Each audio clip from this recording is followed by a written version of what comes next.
아멘. 큰 박수 해주시기 바랍니다. 아멘. 네, 네. 별로 떠는 애들이 아닌데 엄청 긴장을 하네요. 여러분 다시 한번 큰 박수 해주시기 바랍니다. 네. 자, 그 다음 우리 MIF 워십 순서입니다. 기쁜 이날 워십. 기쁜 이날 워십. 예. 네. 본래 이 나이 또래는 이 머리띠하고 뭐 이런 거 잘 안 하는 세대입니다. 주님 사랑하는 마음으로 최선을 다하여서 머리띠를 했습니다. 자, 차렷. 네, 네, 네.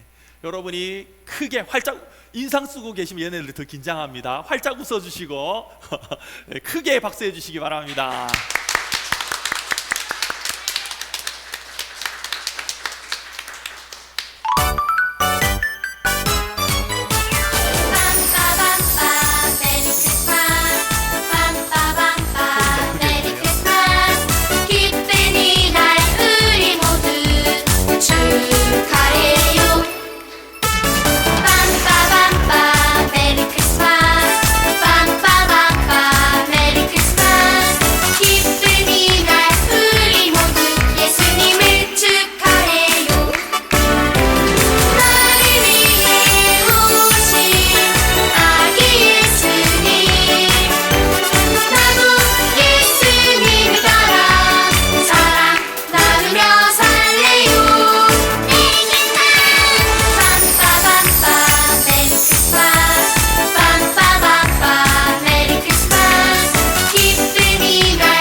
네, 박수. 차렷.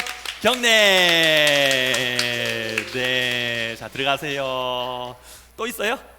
없지요? 네, 다시 한번 박수해 주시기 바랍니다. 네, 네, 오늘 또 크리스마스니까 우리 MIF에서 과자 봉지를 준비를 했다고 합니다. 참 알아서 척척척척 잘하는 것 같아요. 네, 감사합니다. 자, 그 다음 순서는 그 다음 찬양은 우리 키노르 앙상블. 키노르는 히브리어로 수금, 비파라는 뜻이에요. 비파가 현악기거든요. 그래서 현악기의 대부분으로 이루어져 있는 우리 교회의 앙상블 팀 이름이 키노르입니다. 키노르 앙상블의 성탄 찬송 메들리 이 찬양, 우리 바이올린의 이지영 선생, 박채린 선생, 그리고 정예람 학생, 그리고 플룻의 우리 정하람이 아니고 반주의 정하람 학생.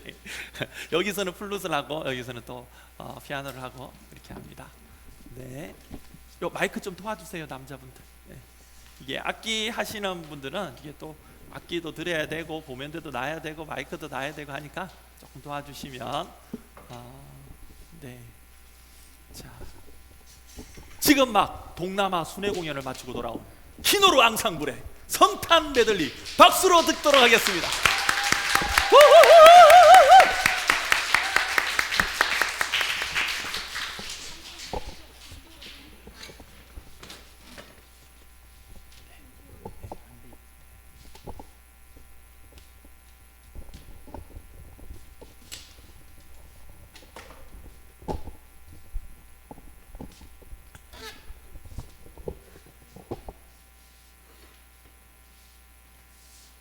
다시 한번 박수를 받겠답니다. 차렷. 경례.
네.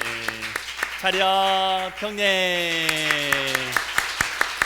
네, 키노르 앙상블의 찬양이었습니다.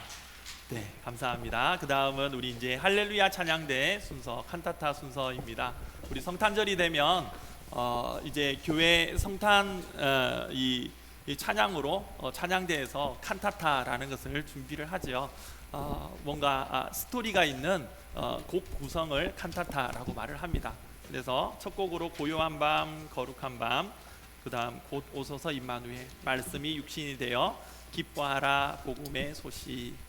중간에 우리 여성 중창 순서도 있습니다. 우리 함께 또 찬양으로 은혜 받으시고 하나님께 영광 돌리는 시간 되기를 소망합니다.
아멘. 하나님께 찬양 박수로 영광 돌리시겠습니다. 아멘.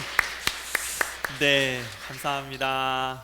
우리 다시 한번 인사하겠습니다. 메리 크리스마스.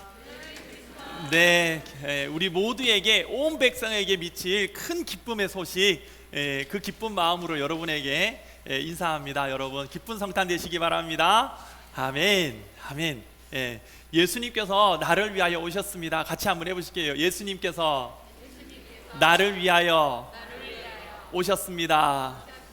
네, 주님께서 여러분을 찾아 여러분을 위하여 오신 줄 믿으시길 바랍니다. 오늘이 12월 25일 성탄절입니다. 예수님 이 땅에 오신 12월 25일 성탄절입니다.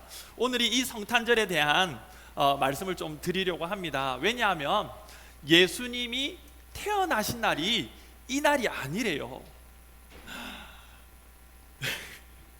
예수님 태어나신 날이 이 날이 아니래요. 자, 우리 다 집에 갑시다. 이 날이 아니래요. 심지어 이 날은 그 로마의 그 섬겼던 신의 그 태양신이라는 아주 그 시대에 있었던 그 태양신을 숭배하고 태양신이 태어난 태양신 탄신일이 12월 25일이래요. 그럼 어떻게 해야 돼요? 예수님 안 오신 거예요? 예수님은 상상해서 지어낸 인물입니까? 그런 얘기들 때문에 그래서 깜짝 놀라서, 그러면 예수님 태어나신 게 가짜야? 예수님께서 실제 인물이 아니신가? 라는 의문을 가지는 성도들이 제법 많습니다. 그래서 오늘 이 성탄절이 왜 12월 25일이 왜 성탄절이 됐는지 그 얘기를 정확하게 말씀드리려고 해요. 실제로 예수님께서 이날 이 땅에 오신 것이 아닙니다. 그리고 이 로마에서 섬겼던 태양신의 그 탄신일이 12월 25일이 맞습니다. 그럼에도 불구하고 이 날이 성탄절이고 주님은 여러분을 위하여, 나를 위하여 이 땅에 오신 줄 믿으시길 바랍니다. 할렐루야. 믿으시길 바랍니다. 믿으시길 바랍니다. 아멘. 네, 그러면 먼저 예수님께서 실존 인물인가 라는 것부터 먼저 생각을 해봤으면 좋겠습니다. 예수님께서 실제 인물이셨을까라는 생각을 먼저 해보도록 하겠습니다. 예수님에 대한 증거들은 그 어떤 시대의 인물들보다도 압도적으로 그 예수님에 대한, 예수님이 실존 인물이셨다라는 것에 대한 증거가 너무나 많아요. 본래 예전에 있었던 역사적 인물에 대한 그 인물의 존재를 증명할 수 있는 역사적 사료들이 있는데, 예수님은 그 누구보다도 역사적인 그 사료들과 증거들이 많이 있다는 거죠. 여러분, 이순신 장군을 봤습니까? 이순신 장군은 실제 인물이에요, 상상의 인물이에요? 봤습니까? 봤냐고요. 이순신 장군이 실제 인물인 게 확실하다면 예수님도 실제 인물이 되어야 되는 거예요. 세종대왕이 실제 인물입니까? 상상 인물입니까? 헷갈리십니까? 상상해서 지어냈죠, 세종대왕. 여러분, 세종대왕이 실존 인물이면 예수님도 실존 인물이 분명합니다. 여러분, 많은 역사학자들이, 제가 허구가 아니라는 것을 증명하기 위해서 이름을 열거하겠습니다. 바트 어만이라는 사람, 폴 존슨이라는 사람, 존 도미니크 크로산이라는 사람, 게제 베르메시라는 사람, 리처드 도킨슨이라는 수많은 고대 역사학자들이 있습니다. 그 역사학자들이 이구동성으로 말하는 것이, 예수의 실존을 부정하는 것은 진지한 학자라면 아무도 하지 않는다. 예수님의 존재하심을 부정하는 역사학자는 있다 없다? 아무도 없어요. 아무도 없어요. 그만큼 예수님께서 역사적으로 계셨던 인물이라는 것이 분명하다는 겁니다. 몇 가지 증거들이 있는데, 첫 번째는 성경이에요. 신약 성경. 이 성경이 예수님을 실존을 증명하는 역사적인 사료가 됩니다. 여러분, 그 부처님의 가르침, 부처님은 BC 기원전 560년경에 살았던 분이거든요. 560년, 기원전, 예수님 이 땅에 오시기 거의 한 550년, 600년 전에 계셨던 분이에요. 근데 이 부처님의 가르침과 부처님을 따라다녔던 그 제자들의 그 가르침을 모아놓은 것이 불경이라는 겁니다. 불교에서는 불경을 가지고 텍스트로 삼지 않습니까? 그죠? 근데 이 불경이라는 게 이게 조금 모호합니다. 왜냐하면 이 고타마 시타르타라는 사람이 BC 기원전 560년경에 살았다가 돌아가셨어요. 80세에 장수하셨습니다. 그 시대 80세에 돌아가시고 난 다음에 그로부터 100년 뒤에, 몇 년 뒤에? 100년 뒤에 그 시타르타를 따르던 제자들이 모여서 그때 부처님이 뭐라고 그랬지? 이러면서 얘기를 수집한 거예요. 그때도 기록되지 않았습니다. 그리고 또 그 뒤에 한번 또 100년 뒤에 또 구전되어 오던 그 이야기들을 또 수집해가지고 그 잊어버렸어, 이거 빠졌어. 그래서 제자들이 모여서 또 한번 수집했어요. 그리고 나서 그 뒤에 또 100년 뒤에 이 인도의 아소카 왕이라는 왕이 있었습니다. 인도의 아소카 왕, 기원전 300년경에 살았던 사람입니다. 그러니까 시타르타가 죽고 나서 300년 뒤에 야, 이러면 안 되겠다, 너네들 한번 글로 좀 남겨봐라. 그제서야 시타르타가 죽고 난 다음에 300년 뒤에 그제서야 글로 한번 써보기로 했어요.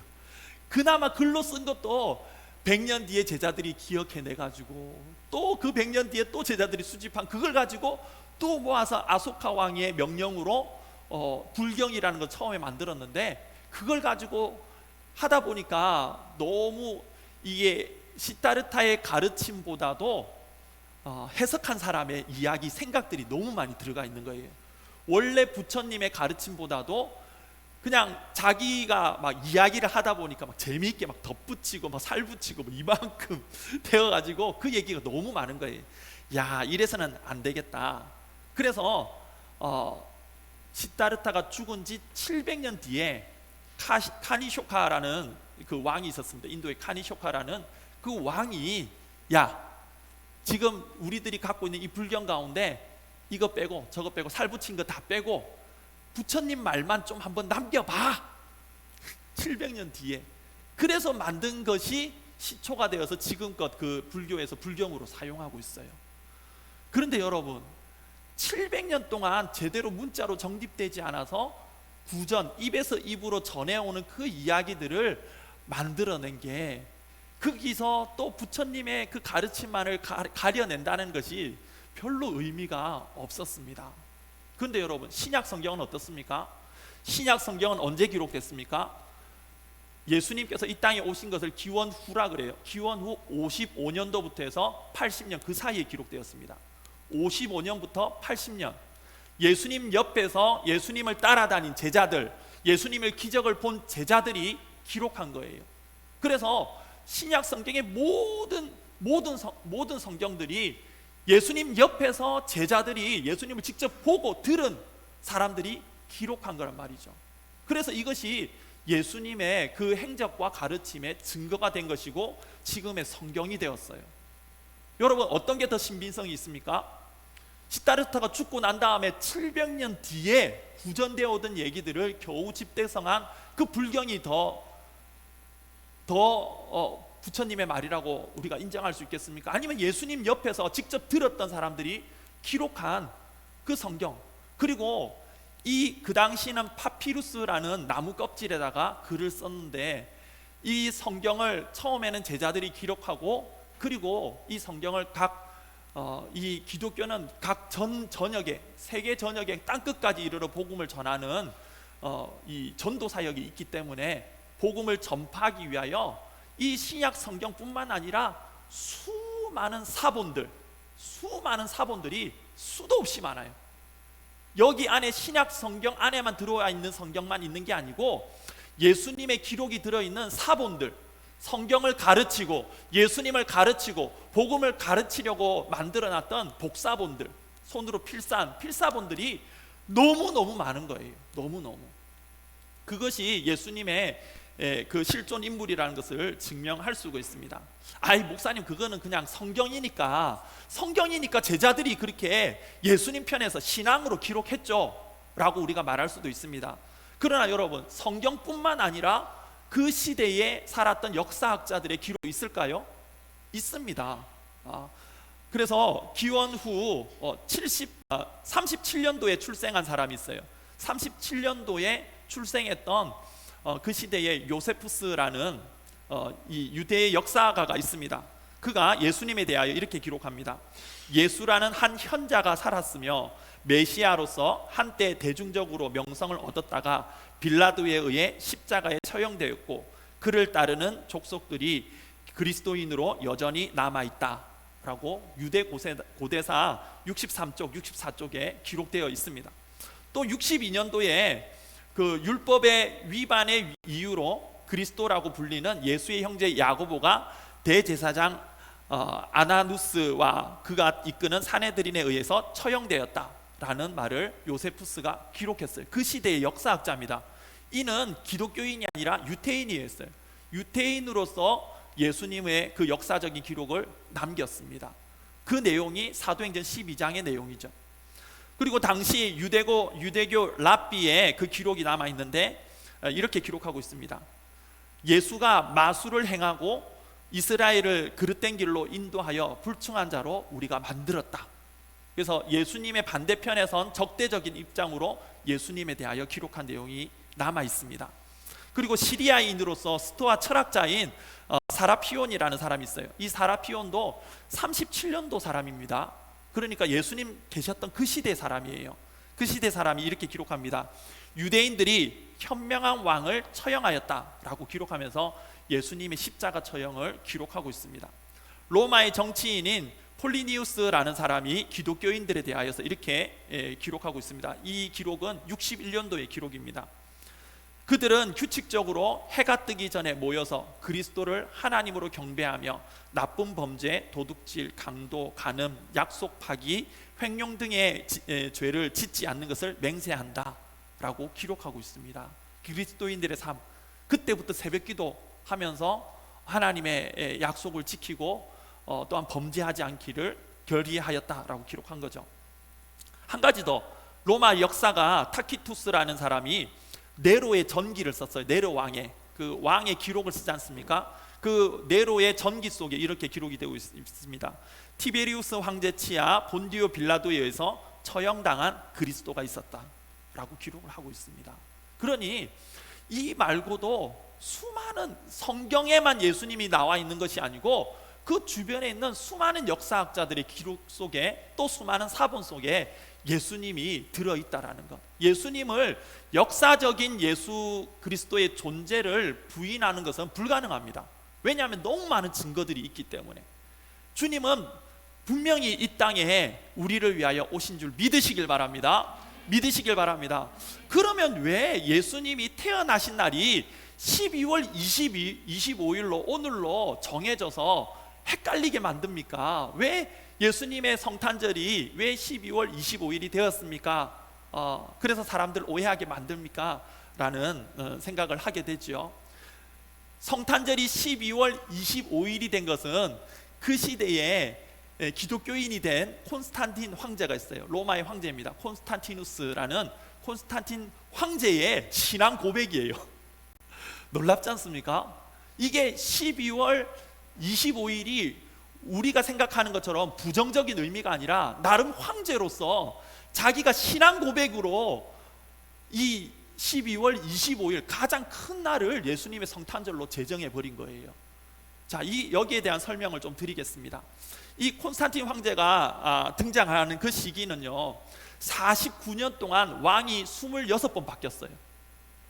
이 로마의 그 정세가 너무너무 어지러워서 있는 그 군대들이 이 황제의 명령에 순종하기보다 그 지역을 다스리는 총독이나 또 그런 군부에 복종하는 경우들이 많았습니다. 그래서 자기들끼리 결탁을 해서 황제를 갈아치우고 반란을 하는 일들이 비일비재하여서 49년 동안 235년부터 284년 49년 동안 무려 황제가 26번이나 바뀔 정도로 정세가 혼란스러웠습니다. 이 광대한 땅을 이제 다스리다 보니까 로마 군대가 황제보다 자신의 군단장을 더 총애하게 되었고, 이렇게 혼란스러운 시대에 4명의 황제체로 다스리게 되었습니다. 결국에는 310년 로마를 통일시키려는 최후의 전쟁에서 이 콘스탄티누스가 전쟁에 딱 나갑니다. 마지막 전쟁입니다. 그 전쟁에 나갈 때에 이 딱 전장을 지휘하는데 태양이 마침 딱 떠오르는 거예요. 태양이 떠오르는데 태양 위에 십자가가 보이는 겁니다. 놀랍게도 십자가 쫙 보이면서 그게 이미지가 되면서 잊혀지지를 않는 거죠. 그러고 난 다음에 그 전쟁에서 이기고 로마를 통일하게 됩니다. 그래서 이 콘스탄티누스가 집에 와가지고 이제 승리했으니까요, 기쁨에 하면서 이제 잠자리에 누웠습니다. 그러면서 그 십자가의 의미가 뭘까? 십자가의 의미가 뭘까? 계속 생각을 했어요. 그러면서 그날 밤 꿈에 하나님께서 낮에 보여주신 십자가를 다시 그 콘스탄티누스에게 보여주면서 이것을 너의 그 군기로 삼아라, 군기장으로 삼아라. 이 군대에 보면 이 깃발에 마크가 있지 않습니까? 이것을 십자가를 너의 군기장으로 삼아라 라는 하나님의 음성이 꿈속에서 들려왔다는 거죠. 그리고 나서 이 헬라어에 예수님을 엑스마스라 그러잖아요, 그죠? 그게 헬라어로 크리스마스, 크의 첫 글자가 X이기 때문에 그래요. X. 그리고 아랍어의 첫 글자 R, 이 X와 R은 예수 그리스도를 뜻하는 겁니다. 그래서 X와 R을 조합하여서 자기의 군기 깃발로 만들어서 마지막 전쟁을 지휘를 했습니다. 그런데 정말 놀랍게도 자기 군대보다도 전력이 3배나 강한 그 군대를, 적군들을 섬멸해 버렸던 거죠. 이러자 정말 예수님은 살아계시다, 콘스탄티누스가 놀라가지고요 예수님을 믿게 되었습니다. 그리고 난 다음에 로마를 이 콘스탄틴 황제가 통일을 하고 무찌르고 승리하고 난 다음에 로마로 돌아와서 기독교인들 이제 그만 박해하라, 기독교인들 그만 죽여 라고 이야기하면서 콜로세움 있죠, 원형 경기장, 기독교인들을 잡아 죽였던 막 사자애가 뜯어먹고 막 이렇게 했던 그 콜로세움 앞에다가 개선문을 지었어요. 개선문, 하나님께서 나를 이기게 하셨다. 그래서 개선문을 만들고 그 개선문을 입장하면서 주후 313년 이 콘스탄틴 대제가 온 전역의 기독교인 박해를 금지, 그들에게 모든 재산을 돌려주고 세금 면제, 이런 것들을 선포하였습니다. 그것이 밀라노 칙령이라는 거죠. 밀라노 칙령을 선포하고 난 다음에 당시 로마 최고의 신이었던 태양신, 그 태양신인데 나는, 이게 콘스탄틴이 이렇게 얘기해요, 나는 그 제일 높은 태양신과 예수가 뭐가 다른지 모르겠다. 예수가 가장 높아. 나는 지금까지 나는 태양신이 가장 높은 줄 알았는데 예수가 가장 높아. 예수와 태양신이 뭐가 다르지? 라고 얘기를 했다는 거죠. 그래서 예수가 나의 최고의 신이다 라는 의미로 예수님을 나의 의의 태양, 나의 의의 태양이시다 라고 콘스탄티누스가 고백을 했습니다. 그러면서 기독교인들은 이 태양의 날인 썬데이, 선이 태양이잖아요. 태양의 날에 예수님이 부활하신 것을 기념하며 예배하니 이 태양의 탄신일인 12월 25일, 로마의 가장 큰 날이고 어떤 황제도 이 날을 건드리지 못하고, 이 날은 태양이 태어난 태양 탄신일인데 나는 오늘부터 이 날을 예수님이 태어나신 날로, 할렐루야, 이게 얼마나 감격스럽습니까? 예수님이 태어나신 날로 나는 오늘부터 제정하겠다. 태양을 섬기지 말고 예수님을 섬겨라, 그랬습니다. 그래서 12월 25일이 성탄절이 되었어요. 얼마나 감격스럽습니까? 그래서 그 나라에 이 기독교인 핍박이 사라지고 하루아침에 기독교인들의 위상이 올라간 거예요.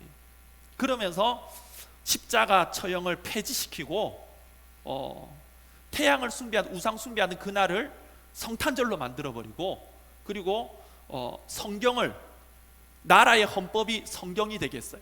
성경이 오늘부터 우리나라의 헌법이다. 그러면서 성경대로 지켜서 하라 라고 반포했습니다. 훌륭하죠? 대단하죠? 그렇게 되어서 12월 25일이 성탄절이 되었습니다. 예수님께서 실제로 태어나신 그 날은 9월 말 10월 초경이 됩니다. 그래서 지금 그 전후 사정은 다 쏙 빠지고, 야, 이 날이 예수님 태어난 날이 아니래, 사실 12월 25일은 태양신 숭배 날이래, 그러면 예수님은 실제 인물이 아니야? 거짓말이야? 엄청난 오해죠. 주님은 우리를 위하여 이 땅에 오신 것이 분명한 줄 믿으시길 바랍니다.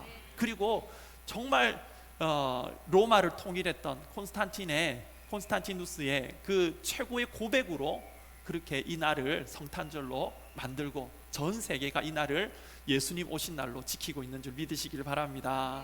그렇다면 이 역사적 한 가지 더 중요한 게 남아 있어요. 역사적인 예수님을 인정할 뿐만 아니라 역사적 인물인 예수님을 여러분 인간으로 봅니까? 아니면 하나님의 아들로 보십니까? 이게 중요한 거예요. 예수님이 그냥 역사 속에 오신 인간이십니까? 하나님의 아들이십니까? 물론 성경은요 끊임없이 예수님이 하나님의 아들이시다라고 증거하고 있어요. 예수님은 하나님의 아들이십니다. 처녀의 몸을 빌어서 처녀가 잉태하여 아이를 낳아서 그렇게 오실 수밖에 없는 것은 하나님의 아들이시기 때문에 그래요. 하나님의 아들이시.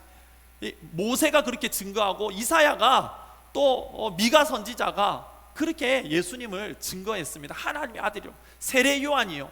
보라 세상 죄를 지고 가는 하나님의 어린 양이로다. 하나님의 아들이라고 증거합니다. 예수님 본인도 나는 하늘로부터 왔다. 하나님이 내 아버지시다 라고 하나님의 아들이라고 증거하셨습니다. 그런데 사람들은요 예수님을 하나님의 아들로 인정하지 않는 거예요. 역사 속에 오신 그 예수님 우리를 위하여 왔는데 어떻게 네가 하나님의 아들이냐, 신성모독이다. 그래서 하나님의 아들로 인정하지 않았습니다. 우리는 어떻습니까? 하나님의 아들로 예수님이 우리를 위하여 이 땅에 오셨음을 내가 아는 것이 왜 중요합니까? 그것이 너무너무 중요한 거예요. 인간은 시간과 한 시대에 한 장소에 갇혀 있지만 인간은 그래요. 우리가 한 세상 사는 겁니다. 내가 100년 뒤에도 있지 않아요. 제가 예언하건대 200년 뒤에 이 자리에 계실 분 아무도 없습니다. 맞죠? 우리는 이 시대에만 살고 갈 뿐이에요. 우리가 이곳에 있습니다. 이곳에 있으면서 다른 곳에 있을 수 없어요. 그게 인간입니다. 그런데 하나님의 아들, 예수님이 하나님의 아들이라고 말씀할 때에는 문제가 달라지는 거예요. 예수님은 하나님의 아들이시니 그 시대에 한 장소에 갇혀 계시지 않는다는 거죠. 한 시대와 한 장소에 갇혀 계시지 않으시고 그 시대에만 국한된 것이 아니라 하나님의 아들이신 예수님이 이 땅에 오신 것은 모든 사람들에게 주신 하나님의 허락. 따라해 보실게요. 하나님의 허락. 하나님의 허락하심과 같은 거예요. 주님은 영원부터 영원까지 어디에나 계시는 하나님께서 이 땅에 오셨다라는 그 사실이 중요한 거예요. 인간이기에 2000년 전이라고 생각하지만 사실은 오늘 여러분에게 찾아오신 겁니다. 여러분에게 찾아오신 줄 믿으시길 바랍니다. 정작 그 시대 사람들은 자기를 위하여 오신 줄 몰랐어요. 그래서 5절 말씀에 빛이 어둠에 비쳤는데 어둠이 깨닫지 못하는 겁니다. 이 시대에도 똑같아요. 많은 사람들처럼 주님 나를 찾아오셨는데 아무도 깨닫지 못하는 거예요. 2000년 전에 오신 게 아니고 지금 오신 줄 믿으시길 바랍니다. 여러분을 찾고 여러분에게 오신 줄 믿으시길 바랍니다. 왜냐하면 하나님의 아들이시기 때문에 그래요. 예수님은 인간이 아니라 하나님의 아들이 인간의 육신을 입고 이 땅에 오신 겁니다. 그 오심은 탄생의 의미는 하나님의 허락하심의 의미인 것이죠. 하나님께서 우리에게, 그래서 오늘 말씀 이 요한복음은 예수님의 이 땅에 오심이 하나님께서 우리에게 말씀으로 오셨습니다. 생명으로 오셨습니다. 빛으로 오셨습니다. 같이 해보실게요. 말씀으로 오셨습니다. 생명으로 오셨습니다. 빛으로 오셨습니다. 믿으시길 바랍니다. 다시 한번 말씀으로 오셨습니다. 생명으로 오셨습니다. 빛으로 오셨습니다. 이 사복음서 가운데 요한만이 예수님은 하나님의 아들이신데 그 하나님의 아들이 이 땅에 오심이 어떤 의미라는 거냐면 첫 번째는 하나님께서 우리에게 말씀을 허락하셨다라는 거예요. 뭘 허락하셨다고요? 말씀을 허락하셨다는 겁니다. 여러분, 하나님의 말씀이 우리에게 허락되신 것은 엄청난 복인 줄 믿으시길 바랍니다. 하나님의 말씀이, 아멘 크게 하세요. 하나님의 말씀이 우리에게 허락된 것은요 엄청난 복입니다. 우리는 말씀을 받을 만한 존재가 되지 못해요. 모든 사람들이 말씀을 떠나갔거든요.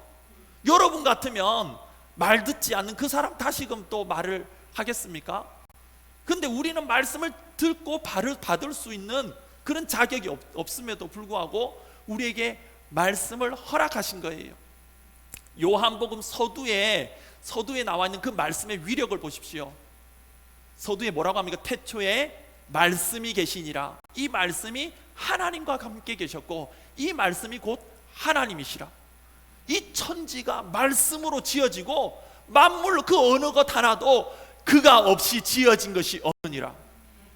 완전하고 전능한 하나님의 말씀, 그 말씀을 우리에게 허락해 주셨다라는 거죠. 하나님은 우리에게 여러분에게 잔소리 하시듯 말씀 주신 게 아니에요. 잔소리 하려고, 여러분을 얽어매려고, 여러분을 어렵게 만들려고, 하고 싶은 거 못하게 하려고 말씀 준 게 아닙니다. 여러분 대답 한번 해보세요. 하나님께서 여러분에게 잔소리 하고 싶어서 말씀 주십니까? 잔소리 하려고 말씀 주시냐고요? 잔소리 하십니까? 듣기 싫은 소리 하십니까?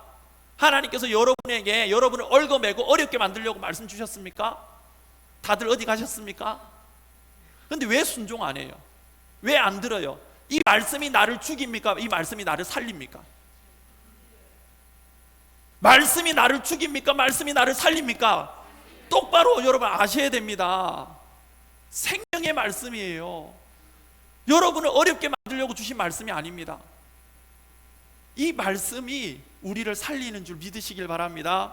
하나님은 우리에게 이 말씀을 가장 강력한 방패로, 가장 강력한 무기로, 형통의 길로 우리에게 이 말씀을 주신 줄 믿으시길 바랍니다.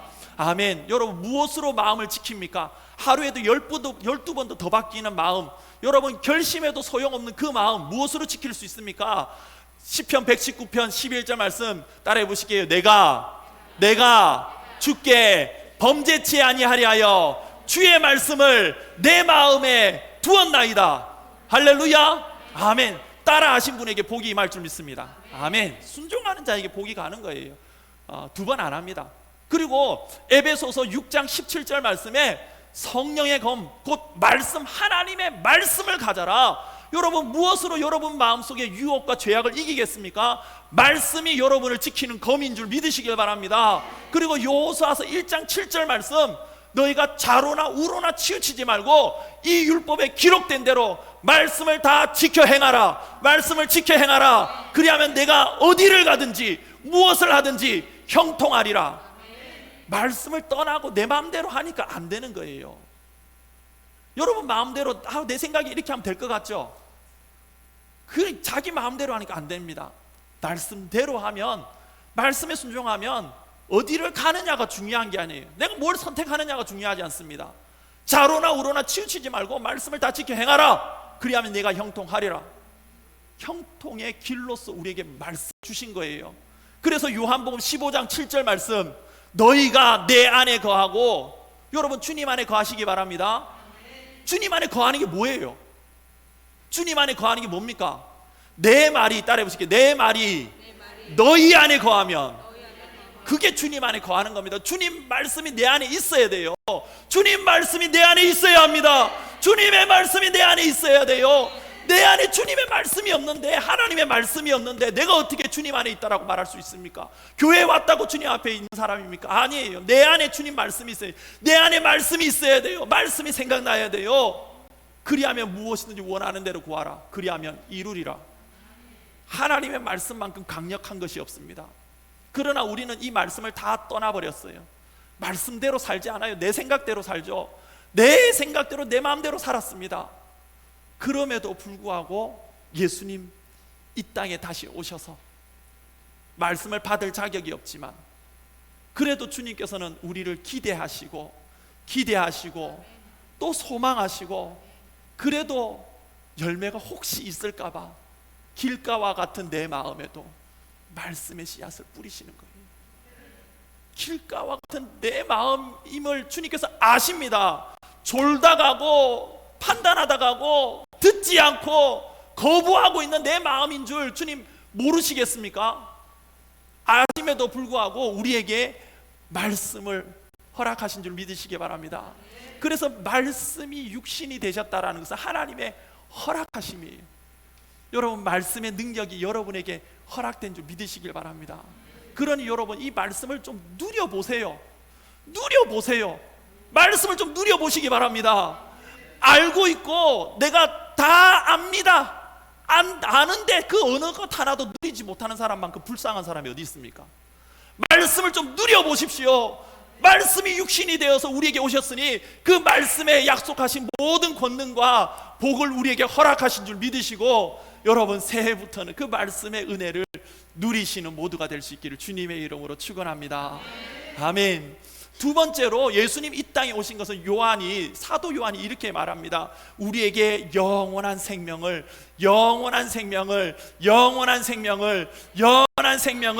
허락하신 줄 믿으시기 바랍니다. 4절 말씀에 그 안에 생명이 있었으니 그랬습니다. 그 안에 생명이 있었으니 이 생명은 사람들의 빛이라. 그 말씀 안에는 생명이 있는 거예요. 주님 우리에게 그 생명을 허락하여 주신 줄 믿으시기 바랍니다. 이 땅의 모든 사람들은 죽기 싫어합니다. 죽고 싶은 사람 아무도 없어요. 하지만 애석하게도 반드시 죽습니다. 옆 사람 째려보세요. 반드시 죽습니다. 축사망. 반드시 죽습니다. 안 죽을 사람 없습니다. 사람들이 부족한 것이 없으면 하나님을 도무지 믿으려고 하지 않아요. 부족한 것이 없으니까 하나님, 아이고 천국이, 진짜 그렇게 얘기하는 사람 봤으면, 천국이 내 집보다 좋을까? 집이 얼마나 좋은, 천국이 내 집보다 좋을까? 진짜 그렇게 말하는 사람이 있어요. 제가 진짜 그런 사람 봤습니다.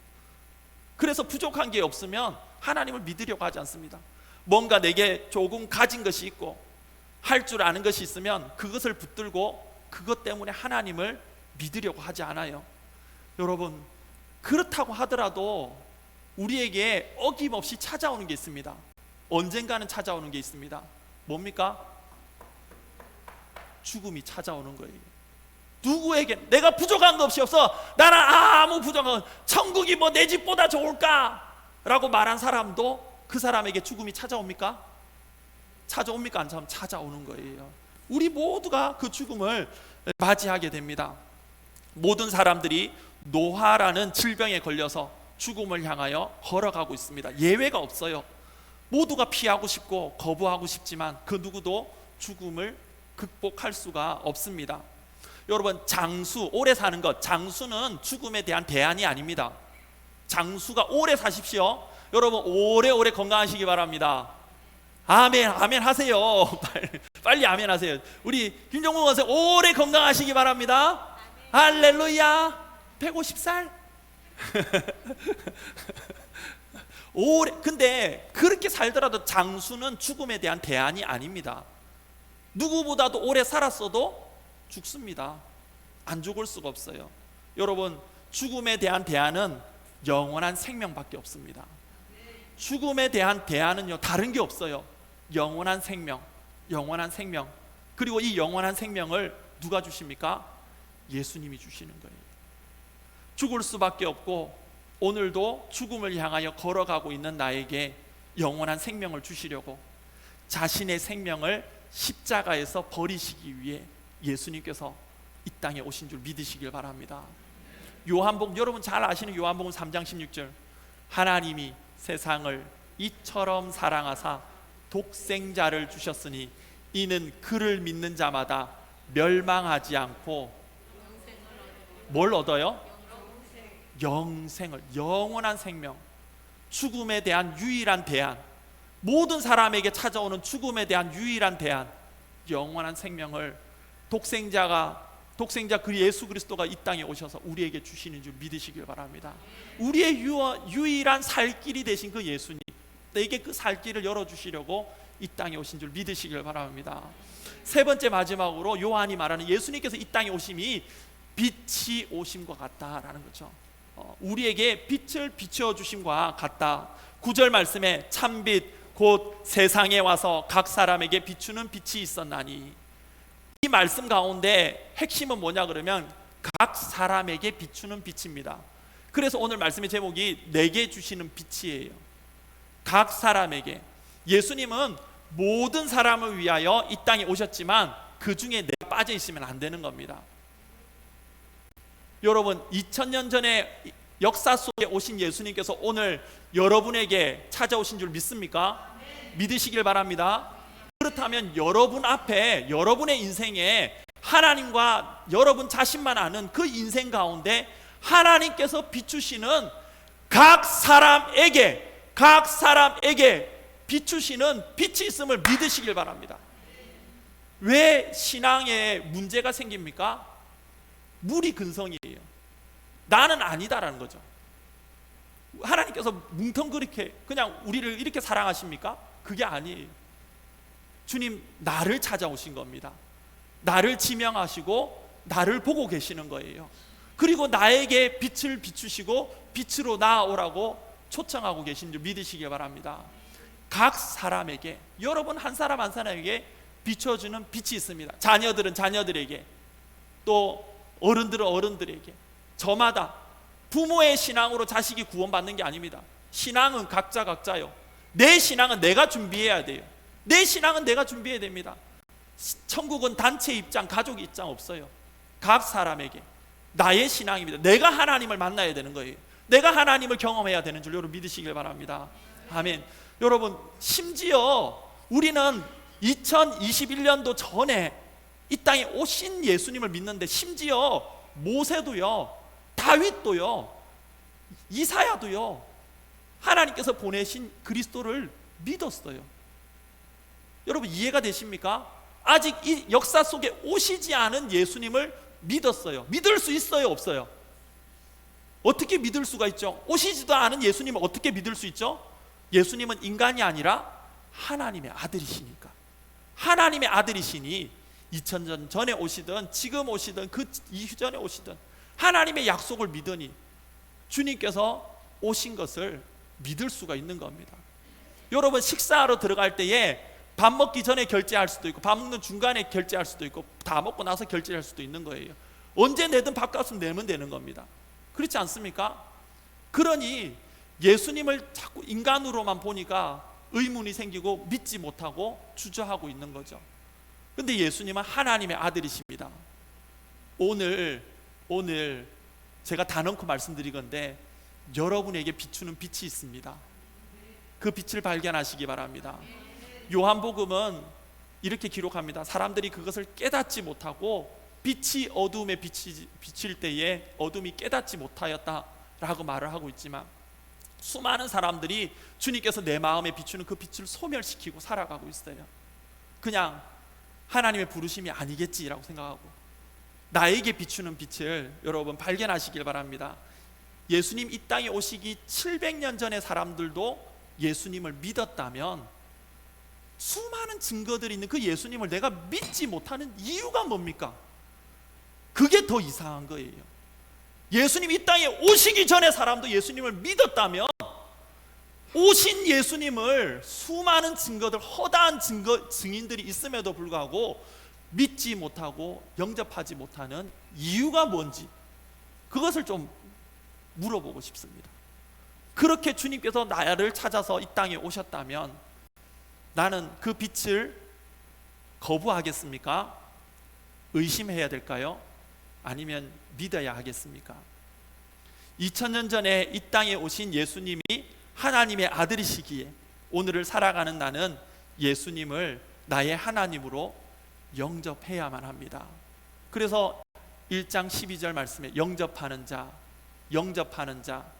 영접은 그냥 교회만 왔다 갔다 하는 것을 말하는 게 아니에요. 내 삶의 중심에 나의 주인으로 영접하는 겁니다. 곧 그 이름을 믿는 자, 그렇게 영접한 내 삶의 중심으로 모신 그 사람이 믿는 사람이에요. 그 사람에게는 하나님의 자녀가 되는 권세를 주신 줄 믿으시길 바랍니다. 그리고 13절 말씀에 이 사람은 혈정으로나 육정으로 난 사람이 아니라 하나님께로부터 난 사람들이야.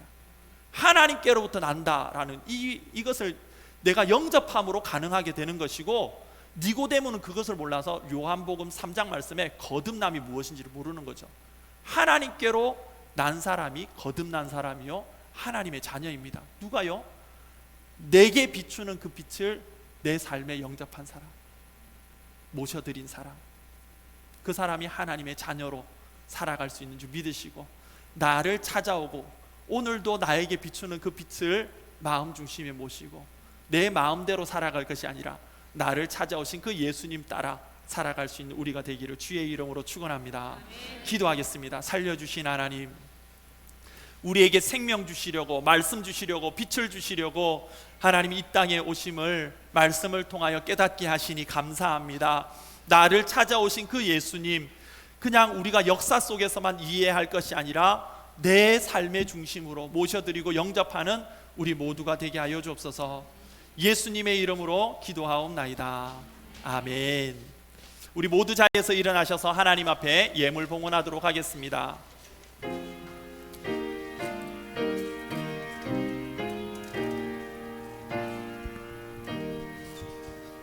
세상의 헛된 신을 버리고 하나님 이름 높여 기리세. 온 천하 백성 모두 나와서 다 같이 하나님만 섬기세. 세상의 헛된 우상 버리고 인간의 모든 부귀 영화와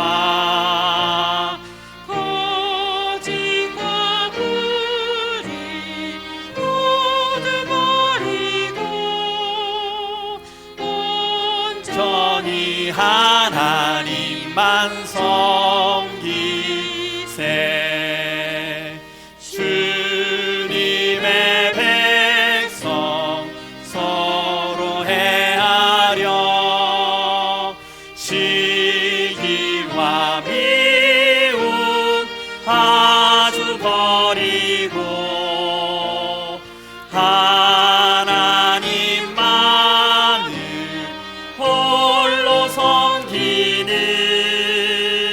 천국을 어서 이뤄주소서.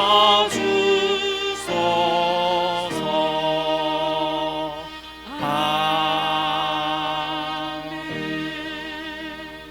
기도하겠습니다.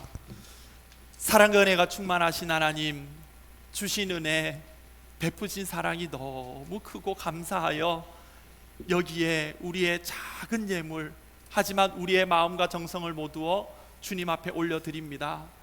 날 위하여 이 땅에 찾아오시고 하나님 그 몸이 찢기기까지 우리를 포기하지 아니하신 그 예수 그리스도의 사랑, 우리가 다시금 깨닫게 하시고 주님 사랑 힘입어서 이 세상 넉넉하게 이기며 살아가게 하여 주옵소서.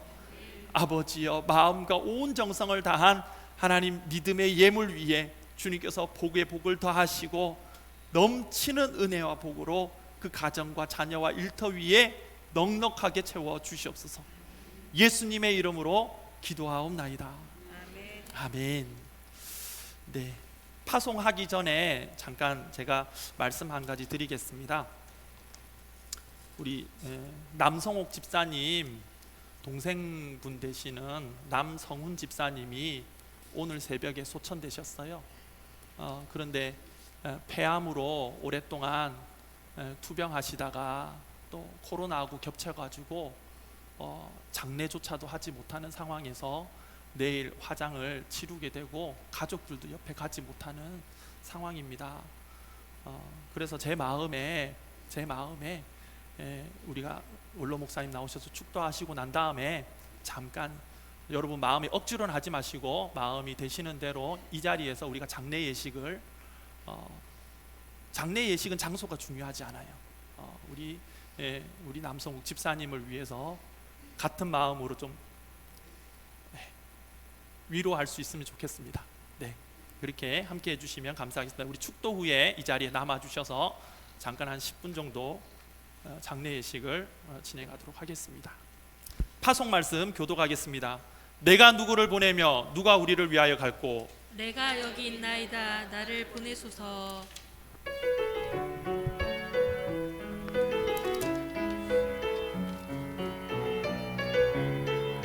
전능하신 나의 주 하나님은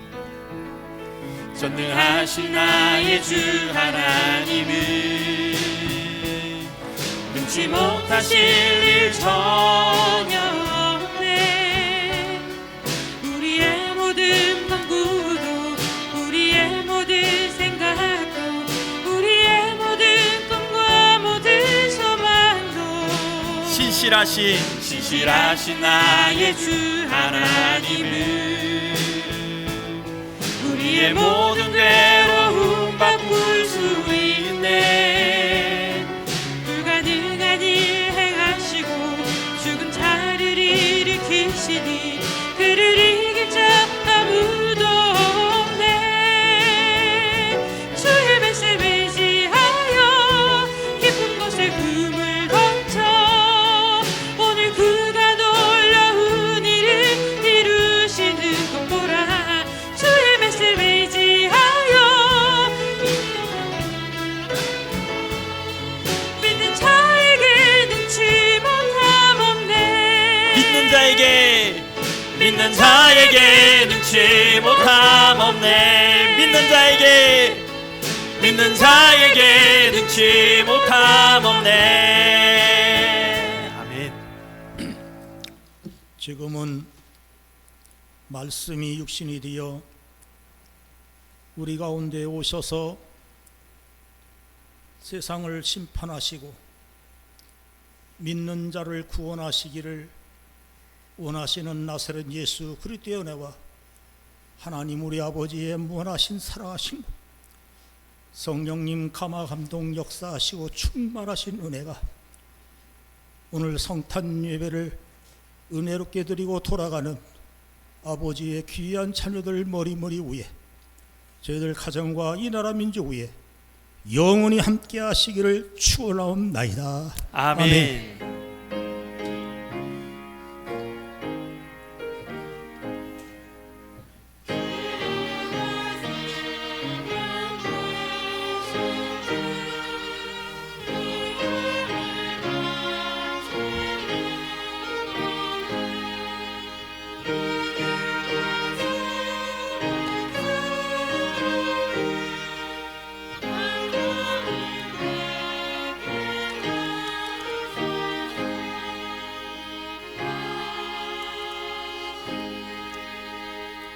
아멘. 네, 시간이 좀 지났지만 우리 자리에 잠시만 착석해 주시고 지금부터 고 김성훈 집사님의 장례 예식을 시작하겠습니다. 사람의 생명이 다하는 것은 하나님께서 주관하시는 일이고 이 장례의 절차는 앞서 가신 고인을 위한 것도 아니고요. 유족을 남겨진 이들을 위로하기 위함임을 여러분 기억하시며 이 장례 예식이 엄숙하게 진행될 수 있도록 같이 협력해 주시면 감사하겠습니다. 기도하겠습니다. 그러나 이제 그리스도께서 죽은 자 가운데서 다시 살아나사 잠자는 자들의 첫 열매가 되셨도다. 사망이 한 사람으로 말미암았으니 죽은 자의 부활도 한 사람으로 말미암는도다. 아담 안에서 모든 사람이 죽은 것 같이 그리스도 안에서 모든 사람이 삶을 얻으리라. 생명을 창조하시고 인생을 주관하시는 하나님 아버지, 우리가 오늘의 예식을 통하여 인생에게 주시는 하나님의 교훈을 깨닫게 되기를 간절히 원합니다. 우리의 심령을 선하신 하나님께 맡기오니 위로하여 주시고 영원한 소망을 허락하여 주옵소서. 인간의 생사화복을 주관하시는 예수님의 이름으로 기도합니다. 아멘. 찬송 606장 해보다 더 밝은 저 천국 찬송하겠습니다. 606장입니다.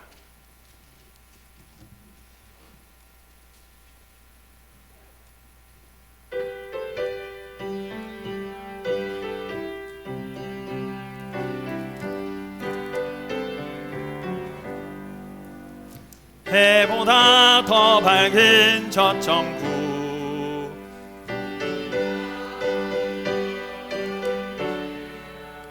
믿는 자 위하여 있는 곳 우리 주 예비해 두셨네. 며칠후 요단강 건너가 만나리. 며칠후 요단강 건너가 만나리. 찬란한 주의 빛 있으니 거기는 어둠 없도다. 우리들 거기서 만날 때 기쁜 나 서로가 대하리. 며칠후 요단강 건너가 만나리. 며칠후 요단강 건너가 만나리. 이 세상 작별한 성도들 하늘에 올라가 만날 때 인간의 괴로움이 끝나고 이별의 눈물이 없겠네. 며칠후 요단강 건너가 만나리. 며칠후 요단강 건너가 만나. 광명한 하늘에 계신 주 우리도 모시고 살겠네. 성도들 즐거운 노래로 영광을 주 앞에 돌리리. 며칠후 요단강 건너가 만나리. 며칠후 요단강 건너가 만나리. 아멘. 한 번 더 기도하겠습니다. 인간과 만물을 창조하시고 생사와 복을 주관하시는 하나님 아버지, 고 남성훈 집사님의 장례 예식에 참여하여 슬픈 마음으로 하나님 앞에 머리 숙인 우리에게 하나님의 크신 위로와 은총을 베풀어 주시기를 원합니다. 우리가 이 예식을 통하여 영원한 천국을 바라보게 하시고 하나님의 엄숙한 교훈을 깨달아 죄를 뉘우치고 굳건한 믿음을 갖게 하여 주옵소서. 특별히 슬픔을 당한 우리 남성욱 집사님의 그 마음을 붙들어 주셔서 성령께서 함께하여 주시고 위로와 소망으로 충만하게 하옵소서. 우리 고 남성훈 집사님이 이 세상에 있을 때에 예수 그리스도를 믿어 구원받게 하심을 감사합니다. 우리도 인생에 달려갈 길을 마치고 믿음의 선한 싸움을 다하였을 때에 하나님 나라의 유업을 얻게 하여 주옵소서. 우리를 죄와 죽음에서 구원하시는 예수 그리스도의 이름으로 기도합니다. 아멘. 하나님 말씀 요한복음 14장 1절로 3절 말씀. 요한복음 14장 1절로 3절 말씀을 주의 이름 받들어 봉독해 드리겠습니다. 요한복음 14장 1절로 3절 말씀. 너희는 마음에 근심하지 말라. 하나님을 믿으니 또 나를 믿으라. 내 아버지 집에 거할 곳이 많도다. 그렇지 않으면 너희에게 일렀으리라.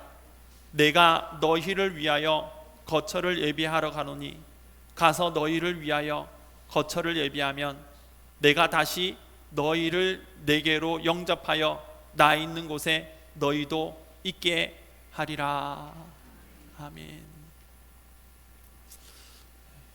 이 코로나 상황에 마지막 가는 동생의 모습까지도 배웅하지 못하게 된 우리 남집사님에게 하나님의 위로하심과 또한 천국의 소망이 충만하게 있기를 간절히 소망합니다. 네. 오늘 말씀 가운데 예수님께서 제자들과 함께 둘러 앉아서 마지막 만찬을 나누실 때에 십자가를 죽음에 대하여 말씀을 하십니다. 근데 예수님께서 죽으실 것이라는 말을 들은 제자들은 오히려 예수님은 죽음을 말씀하시는데 제자들은 불안해합니다. 모든 사람들이 이 제자들처럼 죽음을 두려워하고 슬퍼하지요. 태초에 사람이 범죄하여서 영원한 존재이신 하나님을 더 이상 볼 수 없게 되고 유한한 피조물만 보고 살게 되면서 죽음을 끝이라고 생각하게 되었고 죽음을 두려워하게 된 것입니다. 그리고 예수님께서는 죽음의 그 두려움 앞에서 제자들에게 이렇게 말씀하십니다. 마음에 근심하지 말고 하나님을 믿으니 나를 믿으라.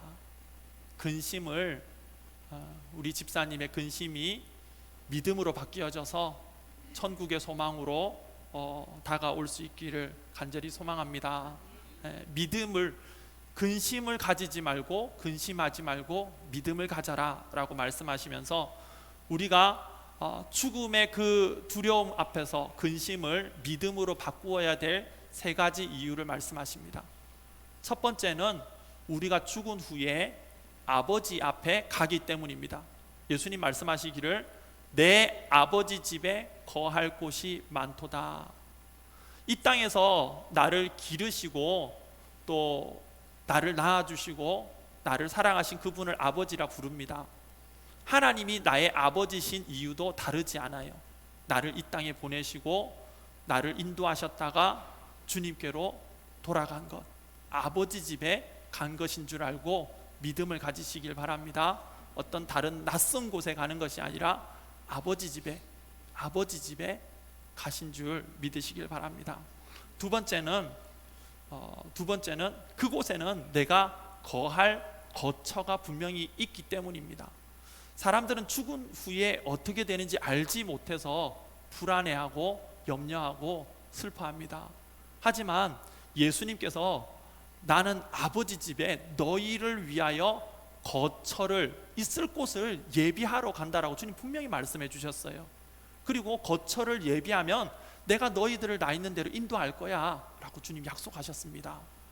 우리가 정처 없이 죽은 후에 갈 것을 몰라 방황하거나 떠돌아다니는 것이 아니라 주님께서 예비하신 내가 이 땅에 올 때에 그냥 아무렇게나 던져지거나 버려지는 것이 아니라 한 가정에 거처에 태어났듯이 우리가 이 세상에서 생명을 다하게 되면 주님께서 예비하신 내가 갈 곳이 있는 거예요.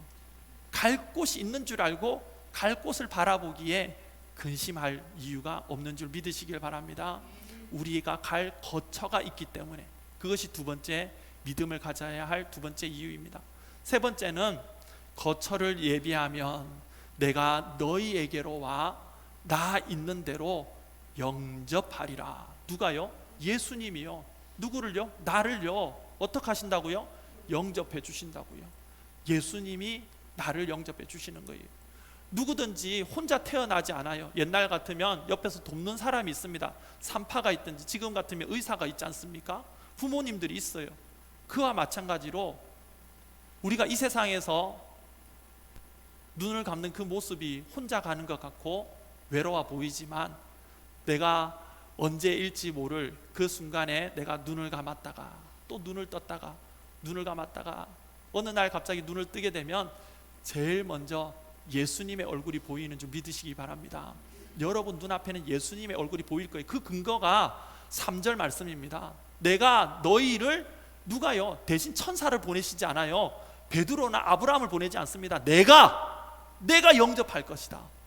주님께서 우리를 친히 맞아주시는 줄 믿으시고 믿음을 가지시길 바랍니다. 아멘. 예.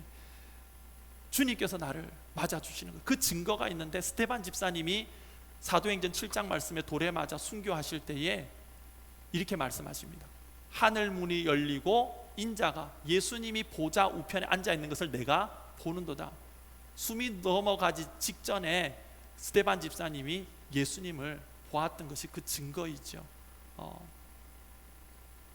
주님께서 죽음 앞에서 두려워하고 있는 그 제자들에게 믿음을 오늘 말씀하시면서 그 죽음 앞에 지지 말고, 두려움에 지지 말고 주님께서 생명을 허락하심을 믿는 마음으로, 믿음으로 바꾸고 믿음으로 승리하며 살기를 주님께서 원하시는 줄 믿으시길 바랍니다. 우리 남성훈 집사님 병이 깊어서 언제 떠나실지는 알고 있었지만 이렇게 갑작스럽게 또 배웅도 하지 못하고 떠나게 된 것 너무나 황망하기 그지없고 그 마음을 어떻게 다 위로하겠습니까? 그럼에도 불구하고 예수님을 믿었다라는 것, 그리고 주님 앞에 서는 것은 나의 공로로 가는 것이 아니라 예수님의 공로 의지하고 가는 것이니 천국에 입성한 줄 믿으시고, 그동안 폐암으로 또 오랫동안 투병 생활하면서 힘들고 어려웠을 텐데 이제야 아픔도 없고 걱정도 없고 근심이 없는 곳에서 주님과 함께 위로받고 있음에 위로를 얻으시고, 마지막 인사를 하지 못한 것에 서운한 마음이 있지만 주님께 돌아간 것을 믿는 마음으로 용기를 얻으시기를 소망합니다. 네, 우리가 세상 사람들은 이것이 이별이라고 끝이라고 얘기를 하지만 우리는 절대 그렇지 않아요. 다시 만나는 겁니다. 며칠 후 요단강 건너가서 나도 만날 거예요. 그래서 믿는 자의 이 장례식은 만남을 준비하는 소망의 자리, 결심의 자리, 기쁨의 자리인 줄 믿으시고 다시 만날 것을 기약하며 그 만남이 부끄럽지 않은 만남, 여시 만날 수 있는 만남이 될 수 있도록 더없이 준비하는 우리 모두가 되고, 또 특별히 우리 남성옥 집사님 되시기를 주님의 이름으로 축원합니다. 기도하겠습니다.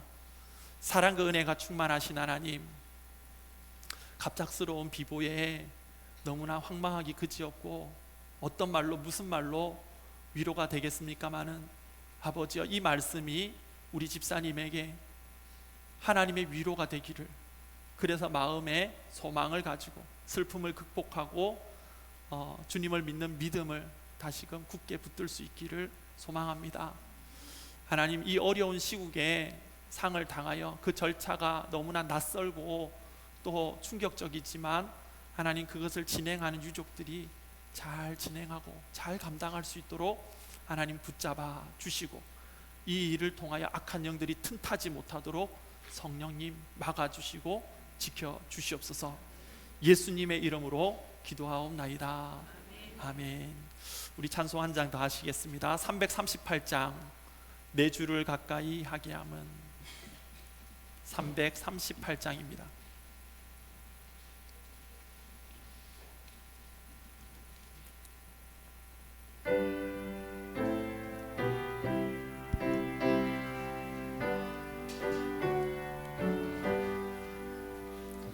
내 주를 가까이 하게 함은 십자가 짐 같은 고생이나 내 인생 소원은 늘 찬송하면서 주께 더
기도하겠습니다.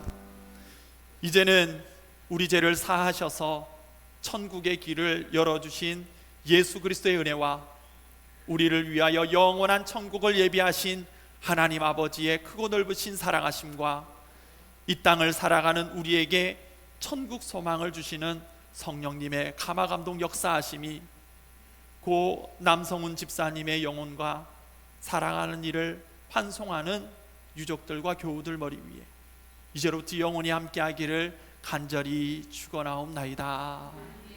아멘.